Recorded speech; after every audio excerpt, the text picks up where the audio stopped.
Hey friends, what's up? It's Megan. Welcome back to my channel. Today I'm going to be doing a very realistic August reading wrap up and September TBR.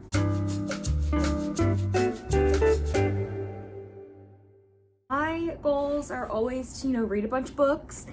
However, I do work a full-time job and that does take a lot of my energy and time. So therefore, I never read 20 books a month like I see other booktubers doing. However, I read some good books this month and I have some good ones on the docket for September. The first book I read in August was House of Sky and Breath by Sarah J. Maas.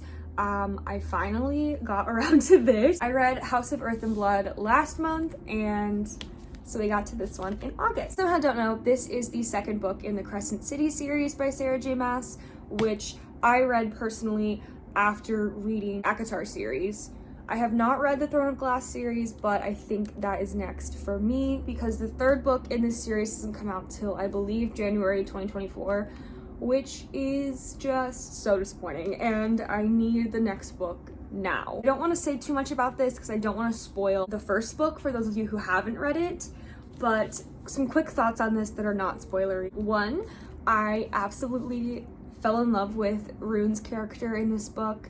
I think his character development was just unmatched and he has such a special place in my heart now. First book, I liked him, but he wasn't like my favorite or anything, and now he is in my top 3 of Sarah J. Maas men, so that's saying a lot. I did find that this book did sort of drag about the halfway mark. However, things quickly picked up from there and I was once again sucked into the story. Along with reading physically, I also listened to the audiobook on Audible. I did this with the first book as well, just because they're such big books and I do work full-time, so able to listen to the audiobook while I'm doing some work has been a good approach to this series. I ended up giving this one 4 out of 5 stars. Finally understand what you all mean. Before I read the ACOTAR series, I was like, these books are probably so overhyped. Incorrect. They deserve the hype. Then I read Chaos Theory, Finding Meaning in the Madness, One Bad Decision at a Time by Leah McSweeney. Leah was on 2 seasons, I believe, of The Real Housewives of New York. I'm a huge Bravo girl, and Real Housewives of New York, I just love it. So her kind of story is struggling as a teenager with mental health and addiction, and then kind of moving through that throughout her teens and early 20s, getting pregnant, having your child, becoming a single mother, co-parenting, and also launching her clothing line, Married to the Mob, which I just placed my first order with them after listening to this audiobook. I really like it. I gave it 3 stars. She narrated her own audiobook, so it was really nice to hear her story from her. So I highly recommend this if you guys like her or want to learn more about her or just a Real Housewives stand. I think it's a really good read. And then the last book I read in August was You're Not Supposed to Die Tonight by Kaylin Bayron. This book was a freaking journey, you guys. This is a summer camp slasher, and basically our main character Charity works at this summer camp, Camp Mirror Lake, and it was the site of a famous serial killer slasher film in the 80s. The boss has opened the camp as kind of like a horror experience where her and her coworkers act out events from the movie and scare the participants. This year she was given the role of Final Girl, so she obviously survives at the end of every game that they host, but she might have to put on her Final Girl hat for real because people die. Yeah, that's all I want to say about this because it's such a short and quick read. I feel like you guys should just go in with that information. That's what I had, and I thoroughly enjoyed this reading experience. The plot twists were done so well.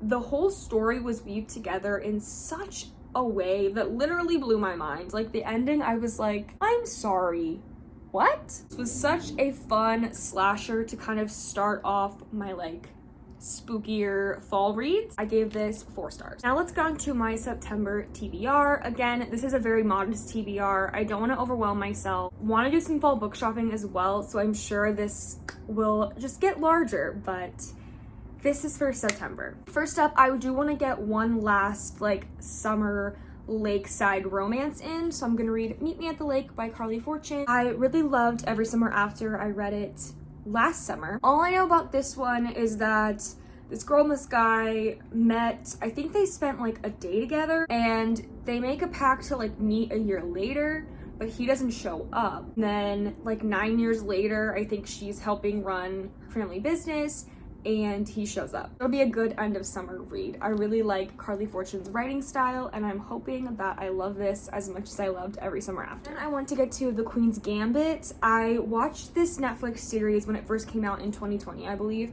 and was absolutely obsessed with it. So my mom actually kindly gifted me this book. The Queen's Gambit follows Beth Harmon. She is an orphan, and one day at the orphanage, the like maintenance guy, he teaches her how to play chess, and she turns into this chess prodigy. And it's about her like going through these tournaments, kind of finding her purpose in chess, and then also dealing with addiction. I think this is going to be a really, really good read. I loved the show, so I expect to love the book as well. Last but not least, I want to get to Fourth Wing. I finally got a copy of this last month in the mail. I was looking for this everywhere. It was sold out. Everyone's been raving about this. I'm so excited to read it. It's not the one with the sprayed edges, unfortunately. All I know about this is that it's about a school of dragon riders. Either pass or you die.